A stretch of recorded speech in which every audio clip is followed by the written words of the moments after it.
Hello students, हम लोग पढ़ रहे थे भैया क्लास 10th केमिस्ट्री। उसमें हमने आपको पढ़ाया रासायनिक समीकरणों को संतुलित करना।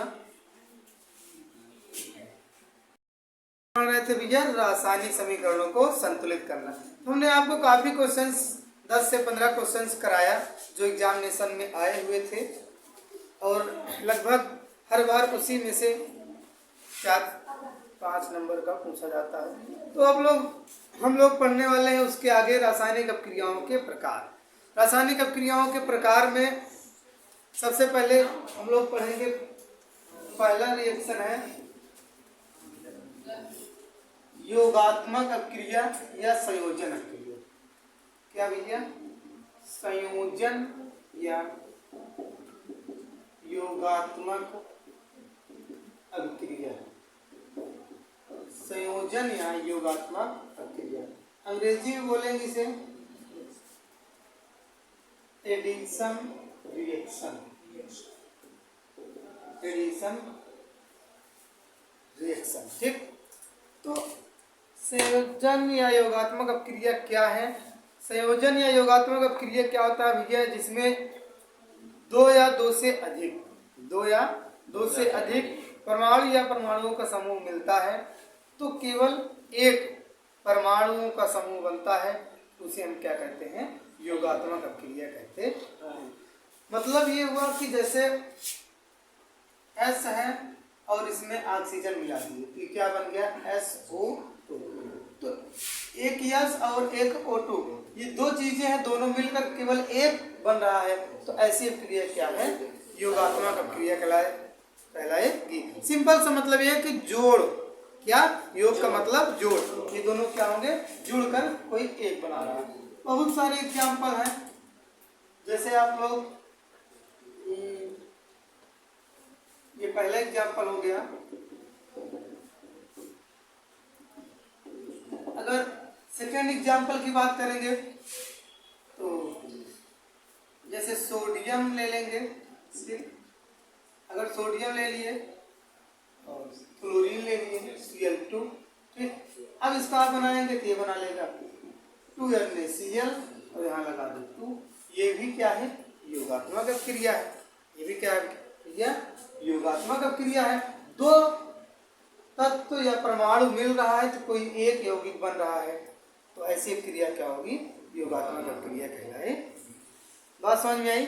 योगात्मक क्रिया क्या है? वह क्रिया जिसमें दो या दो से अधिक, जरूरी नहीं है कि केवल दो ही मिले, दो से अधिक भी हो सकते हैं। अगर मिलकर कोई एक ही बनाते हैं तो ऐसी क्रिया को योगात्मक अपक्रिया कहते हैं। किसी कोई दिक्कत नहीं ना? अब बात करते हैं दूसरा रिएक्शन। दूसरा रिएक्शन क्या है? विस्थापन या प्रतिस्थापन, ठीक। अभिक्रिया, इसे इंग्लिश में बोलते हैं, यहाँ ब्रैकेट यहाँ पर लगा देंगे, ठीक। सब्स्टिट्यूशन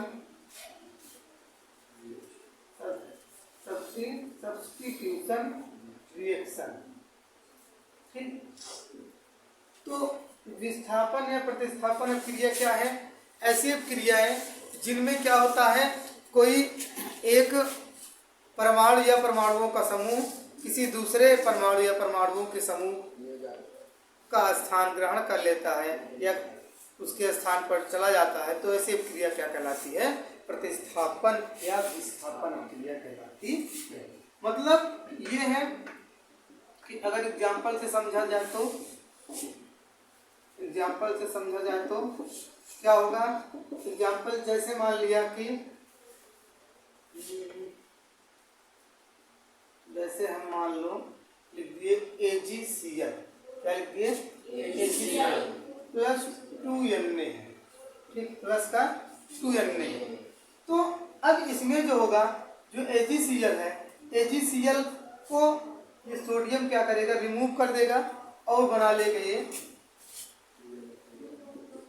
2NaCl प्लस का Ag, लेकिन संतुलित नहीं है। यहाँ 2Na 2 क्लोरीन हो गया, यहाँ 2Na तो है लेकिन एक क्लोरीन है, यहाँ 2 लगा दो यहाँ। ठीक, तो इस प्रकार की रिएक्शंस को क्या कहेंगे? प्रतिस्थापन अभिक्रिया कहेंगे या विस्थापन अभिक्रिया कहेंगे। मतलब इसमें आप देख रहे हैं विद्या, Ag के साथ Cl था, लेकिन सोडियम ने क्या किया? Ag को हटा दिया, Cl के साथ सोडियम चला गया और Ag अलग है। ऐसी अभिक्रिया क्या होती हैं? हाँ, तो क्या बात कर रहे थे भैया कि जो ये 2AgCl है, इसमें से Ag को रिमूव कर दिया सोडियम ने और Cl के स्थान पर जाकर के बना दिया। ठीक, तो अगर और एग्जांपल की बात करो तो जैसे मान लिया कि Na2SO4 प्लस का, या आप लिख सकते हो K2SO4 प्लस का NaCl प्लस का NaCl। तो इसमें क्या है, जो K2SO4 और NaCl, ये आगे रिएक्शन करोगे ये हो जाएगा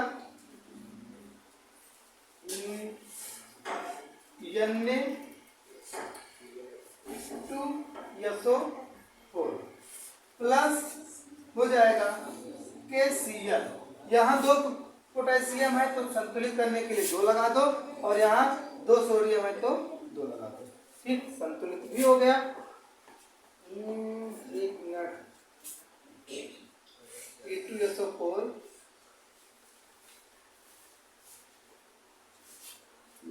अगर यहाँ आप 2 लगा देंगे तो 4 हो जाएगा,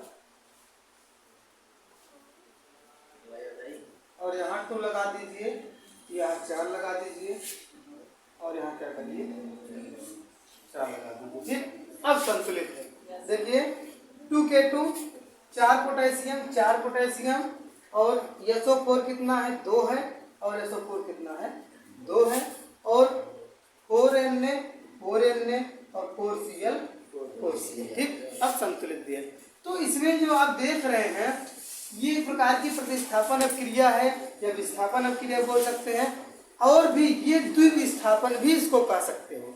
क्या कह सकते हो भैया इसको आप द्विविस्थापन भी कह सकते हो, शायद आप में आगे सिलेबस में मिल जाए।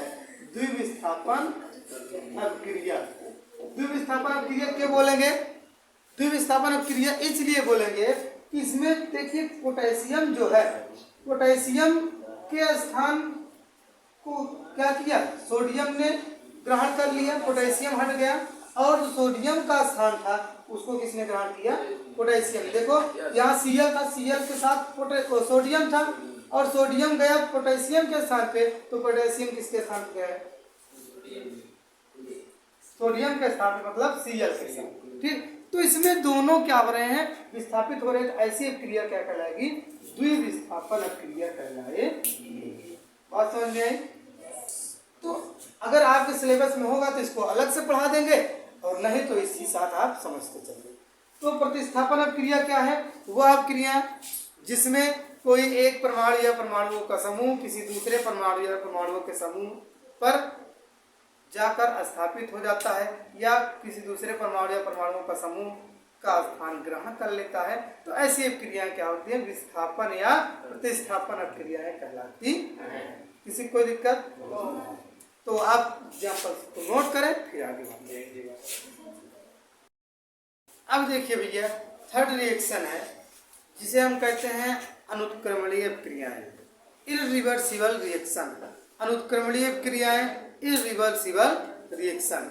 ये जो अनुत्क्रमणीय क्रियाएं हैं ये केवल एक ही दिशा में चल पाएंगी, दोनों दिशा में न चल पाएंगी। केवल एक ही दिशा में चलेगी, दोनों दिशाओं में नहीं चलेगी। तो इसकी परिभाषा यही हो जाएगी, वे क्रियाएं जो केवल एक ही दिशा में चल सके या संपन्न हो सके, ऐसी क्रियाएं अनुत्क्रमणीय क्रियाएं कहलाती हैं। जैसे एग्जाम्पल की अगर बात करें तो एग्जाम्पल हो जाएगा जैसे 2Na प्लस 2H2O एरो, ये हो जाएगा 2NaOH प्लस का H2, हाइड्रोजन गैस उड़ जाएगी। ठीक, इस एरो का मतलब गैस है ये ऊपर की ओर उठेगी। ठीक, तो 2Na 2H2O और 2NaOH और H2। तो इसमें जो देख रहे हैं भैया आप, ये दोनों मिलकर ये बना है, ये दोनों मिलकर ये बना है। तो अगर आप चाहें कि इनको मिलाकर हम फिर से ये बना लें तो ऐसा संभव नहीं है। ठीक, तो मतलब ये है कि ये केवल इसी दिशा में चलेगी, मतलब इससे ये बना तो आप फिर से इससे इसको नहीं बना सकते, मतलब इधर जाएगी तो इधर नहीं आएगी। तो मतलब यही है कि यह क्रिया केवल एक ही दिशा में संपन्न हो पाएगी। तो ऐसी क्रिया क्या होगी, अनुत्क्रमणीय क्रिया कहलाएगी। किसी कोई दिक्कत नहीं होनी चाहिए। अब दूसरा इसके बाद आ जाता है नंबर 4, जिसे बोलते हैं उत्क्रमणीय अभिक्रियाएं। उत्क्रमणीय अभिक्रियाएं जिसकी अंग्रेजी होगी रिवर्सिबल रिएक्शन। रिवर्सिबल रिएक्शन ये उसी का जस्ट अपोजिट है भैया। अनुत्क्रमणीय में क्या होता था कि वे क्रियाएं जो केवल एक ही दिशा में संपन्न हो सके उसे हम अनुत्क्रमणीय क्रिया कहते थे। लेकिन उत्क्रमणीय में क्या होगा, वह क्रिया जो दोनों दिशाओं में संपन्न हो सके हम उसे उत्क्रमणीय क्रिया कहते हैं। और इनको व्यक्त करने का जो सिंबल होता है, सिंबल जो होता है ऐसे कुछ होता है। क्या होता है भैया, ऐसे।